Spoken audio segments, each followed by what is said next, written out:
Did you know that 95% of our viewers aren't subscribed? If you enjoy our content and find it helpful, hit that subscribe button to support the channel. It's free and it helps us bring you more high-quality Ielts tips, strategies, and practice materials. Section 1. A woman has just arrived at a shopping mall with her children. You will hear her talking to a man at the information desk. First, you have some time to look at questions 1 to 6 and the floor plan of the shopping mall. Now listen and answer questions 1 to 6.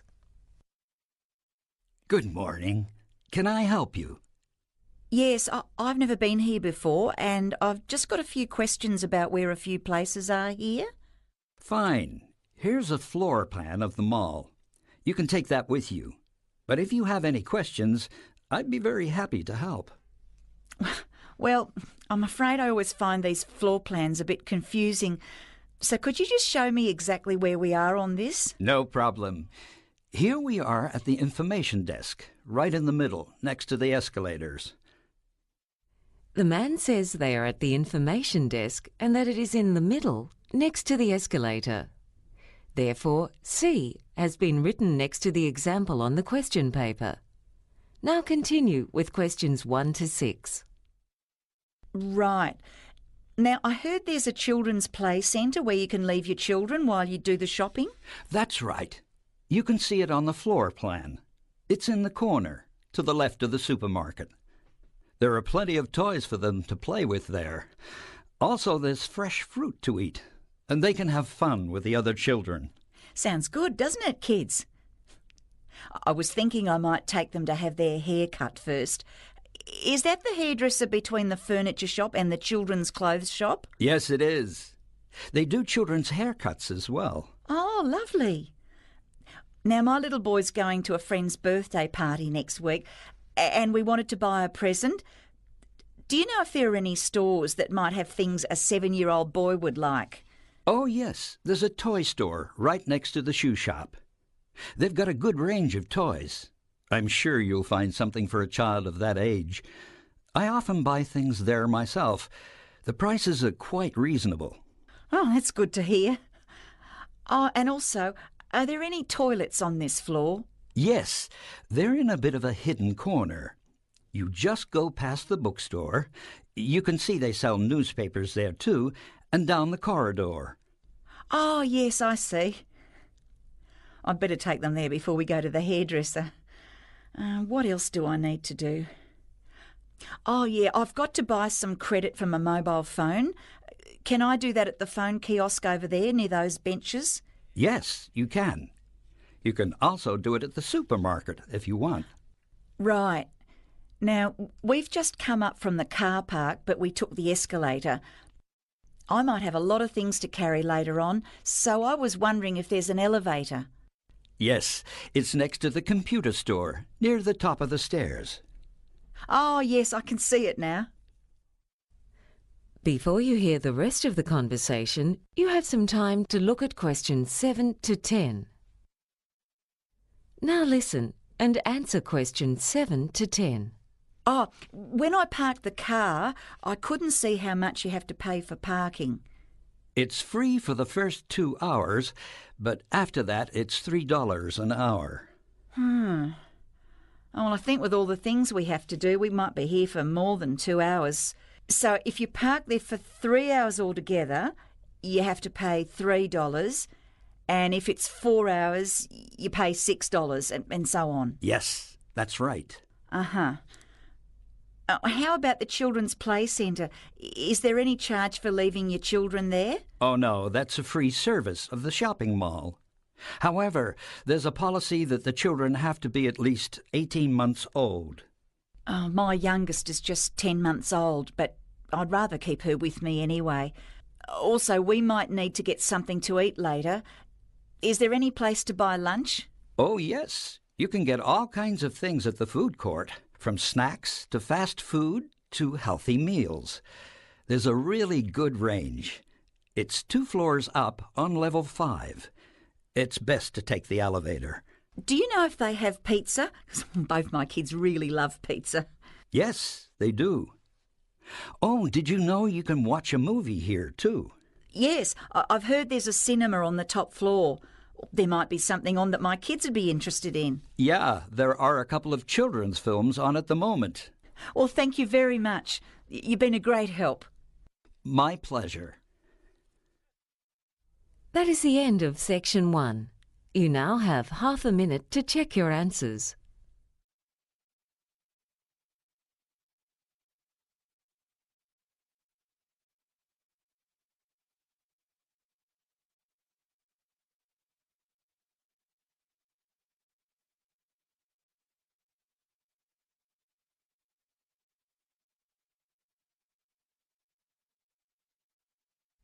Now turn to section 2. Section 2. You will hear a talk by a representative of an agency that finds people to look after homes when their owners are away. He is talking to a group of homeowners. First, you have some time to look at questions 11 to 20. Now listen and answer questions 11 to 20. Good evening, ladies and gentlemen. I'm glad you've been able to make it to this introductory talk about our agency, which is called Contented Homes. My name's Gary, and I'm going to explain what our business involves. But first, I'd like to tell you something about the background of our agency. We commenced operations back in 1989. And essentially, our job is to find suitable people to live in and look after other people's homes while they're away. The homeowners, people like yourselves, might be away on holidays or temporarily working in another city or country, and they want to be sure that while they're away, their home will be secure, and that when they come back, everything will be in good condition. When we first started out, we conducted most of our business over the phone, but now the bulk of it is done over the Internet. Basically, this is how it works. Homeowners come to us when they need to find reliable, trustworthy people to take good care of their home for a limited period of time. The people who stay in your home and take care of it are called house sitters. The house sitters live at your place for periods of anything between 1 month and 2 years. There are all kinds of reasons why people house sit. Some are couples, others are single. Often they're saving up to buy their own home, or they may be renovating their own home and just need somewhere to stay temporarily, or they might have just moved to your city. Although house sitters don't pay you any rent when they're living in your home, they are required to pay any bills for the telephone, gas, electricity, and so on. So for the homeowner, this is not a way to make money. When someone registers with us to become a house sitter, they provide us with some of their personal details, such as their age and occupation. I need to stress here that our agency does not carry out a security check on the people who have registered with us to be house sitters. Many house sitters have references from people whose houses or apartments they've looked after in the past. It's up to you to check those references. Allowing someone to live in your home is not a decision to be taken lightly. So we also recommend that you meet with any prospective house sitters and interview them before deciding which person or people would be most suitable to look after your home in your absence. There are similarities between house sitters and tenants, but there are differences as well. House sitters don't have as many rights as people who have a lease on a property. As the homeowner, you can give a spare set of keys to your home to a neighbor, friend, or relative. That person's allowed to drop in on the house sitters without prior notice at any time, within reason, to check that the house is in order, and the house sitters aren't allowed to stop them from entering. There are many good reasons to use the services of a house sitter. Burglars soon notice when people are away, so theft is much less likely if someone is living in your home. But it's not simply a matter of security. House sitters keep your home clean and tidy. Some of them are even more house-proud than the actual owners. In addition, many people need a house sitter to look after pets and keep the garden in order. Now, I'd like to tell you about the fees we charge. First, you, the homeowners, don't have to pay us anything. When people who want to be house sitters come to us, they have to pay $375 to go into our directory. That's where we get the money to run our service. As I said, we don't check to see that the information supplied by them is correct. It would simply cost us far too much time and money to do that. When you've decided that you want to go ahead and have a house sitter look after your home, we definitely think it's a good idea for you to take out insurance for your home. You'll find that many insurance companies prefer the higher degree of security if someone's living in your home than if it's left empty. Anyway, I hope I've given you a clear idea of our service. And now, I'd be happy to take any questions. That is the end of Section 2. You now have half a minute to check your answers.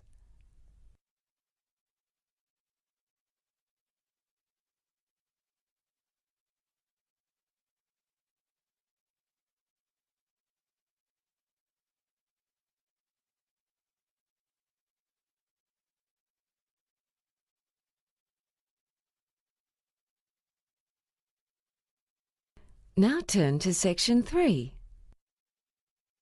Section 3. You will hear two students talking to their teacher about a seminar paper they are preparing for their population studies class. First, you have some time to look at questions 21 to 25. Now listen and answer questions 21 to 25. So, how's your seminar paper going? Oh, it's almost ready. My head's just full of statistics at the moment. Is there anything you found particularly interesting? Yeah. For instance, about where people choose to live when they migrate to Australia. The focus of our talk is on migration to Sydney, but we found we needed to look briefly at migration to other parts of Australia as well. Most migrants go to the big cities, but it isn't the same for all nationalities. For instance, over the last 5 years, with the British, only about 1/3 of them altogether went to Sydney and Melbourne. So where did most of them go? Oh, all over the place. But for some reason, quite a few ended up over in Perth. Oh, that's not a bad place to live. No, but with the Chinese, 26% of them choose to live in Melbourne and 58% in Sydney. Really? Do you have any idea why the Chinese and British have such different settlement patterns? Well, not really. Sometimes it's hard to find out exactly why people choose to live where they do. There's a thriving Lebanese community in Melbourne, but more than 7 out of 10 people from Lebanon were drawn to Sydney. I see. So you've covered groups from Europe, East Asia and the Middle East. Do you have anything on people from other regions? Yes.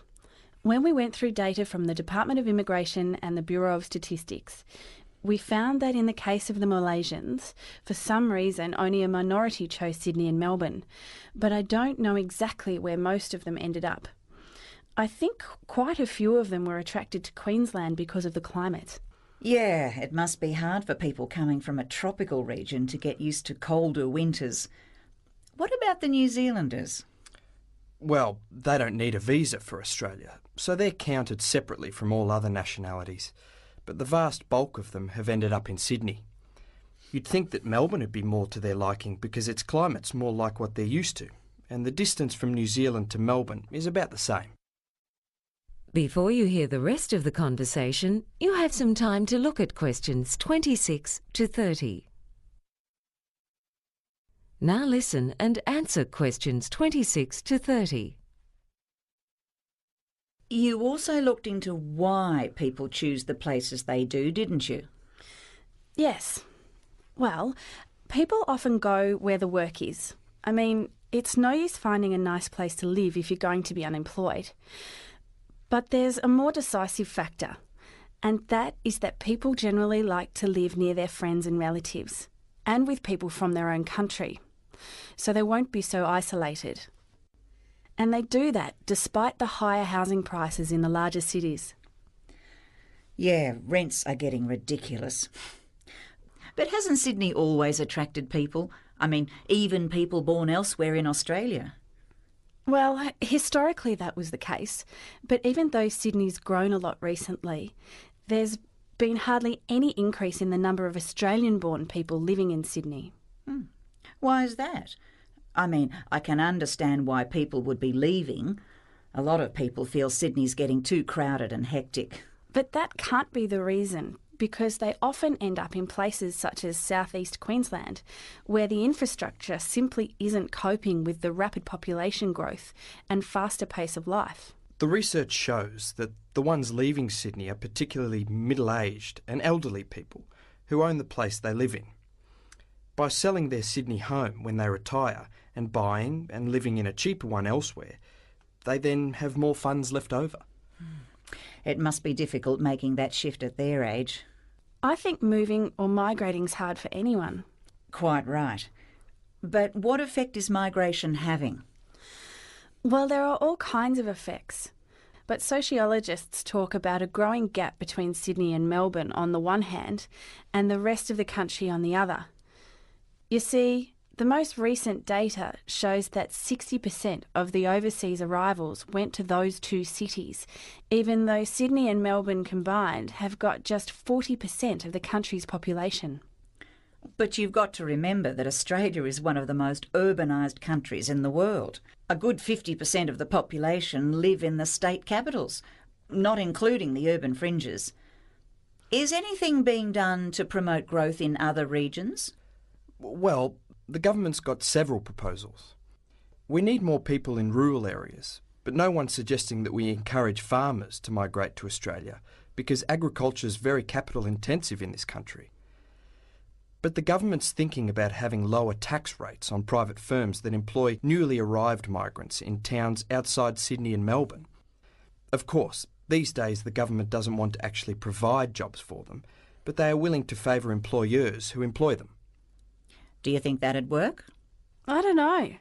There's nothing to stop them moving to one of the two big cities if they feel like it. Exactly. In fact, the statistics don't give the full picture. When they migrate, people very often initially live outside of Sydney. So in the statistics, they're recorded as having settled outside Sydney. But then after a while, many make the move to Sydney.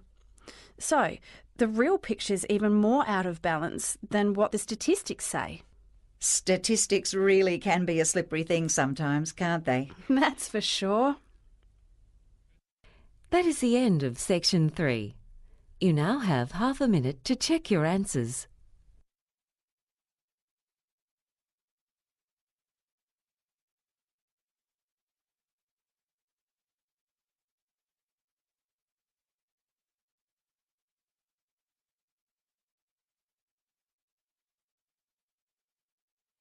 Now turn to section 4. Section 4. Emma Bell is an agricultural scientist. In the following lecture, she describes some of the advantages of the hemp plant. First, you have some time to look at questions 31 to 40.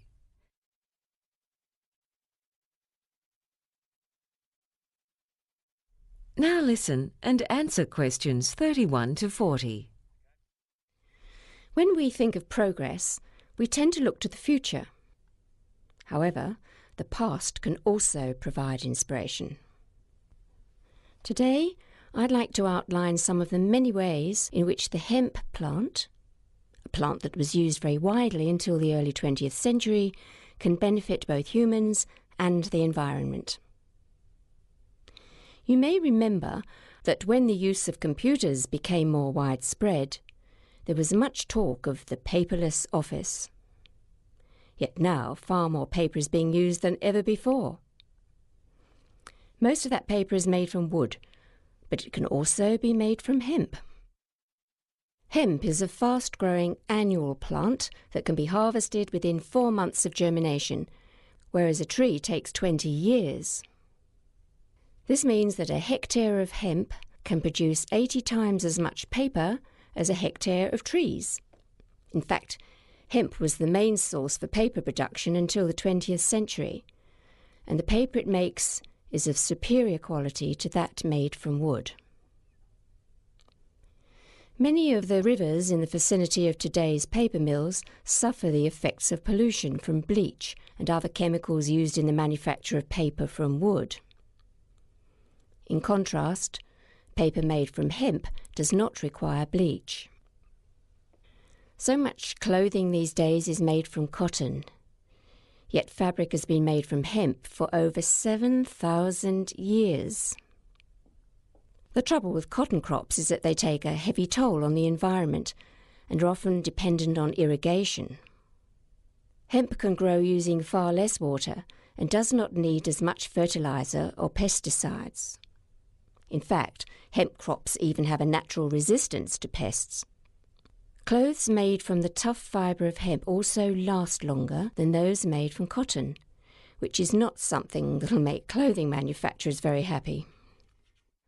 But another way in which hemp is the superior material is that it's more effective in blocking out UV rays from the sun, which can cause skin cancer. To top it off, clothing made from hemp is very comfortable to wear. In parts of the world that still don't have electricity, this versatile plant can also be used to light lamps. Back in the days of sailing ships, when hemp was used to make ropes and sails, lamps were often fueled by whale oil, which gave off a much stronger-smelling black smoke. The pursuit of that oil was one of the reasons for the existence of the whaling industry, which hunted many species of whale almost to extinction. Closer to our own time, Henry Ford used hemp in the production of his first cars. These days, with panels being made of metal, even a minor accident can lead to costly repairs. Being derived from a plant, hemp panels would be less expensive. Yet perhaps an even more significant consequence would be that instead of old cars being left to rust by the roadside, an abandoned car made from hemp would rot faster. A further advantage in the case of automobiles is the fuel. One of the major causes of global warming is the use of fossil fuels in cars and trucks. Methanol is an alternative to petrol, and it can be extracted from hemp. This fuel is already used by racing cars, and it doesn't produce as much air pollution, thus placing a smaller burden on the air we breathe.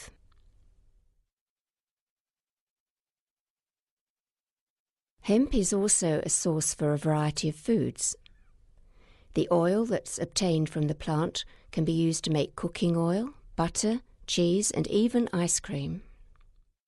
Flour derived from hemp has a greater protein content than normal wheat flour, and its seeds contain all the amino acids, providing a form of protein that's more easily digested than that in soybeans. Carpets made from hemp are more durable than other carpets and are resistant to mildew, which grows in humid or damp conditions. It can also be used in the home to produce furnishings such as fiberboard, furniture, and even plastics. Paints and varnish made from petrochemicals contain poisons, whereas this is not the case with those produced from hemp. Hemp plants are best grown close together, and because they produce an abundance of leaves, the ground underneath the plants is shaded, which hinders the growth of weeds. So farmers don't have to spend money on potentially dangerous herbicides. It thrives in areas with low rainfall and may be useful in combating salinity because it doesn't need irrigation, and its long taproot can reach underground nutrients and water. As a fast-growing plant, it's an easily renewable, biodegradable and ecologically sustainable source of a vast range of products that are currently made from polluting resources, such as coal, metals, gas and oil. This is quite plainly a case where we can make progress by learning from the past. That is the end of Section 4.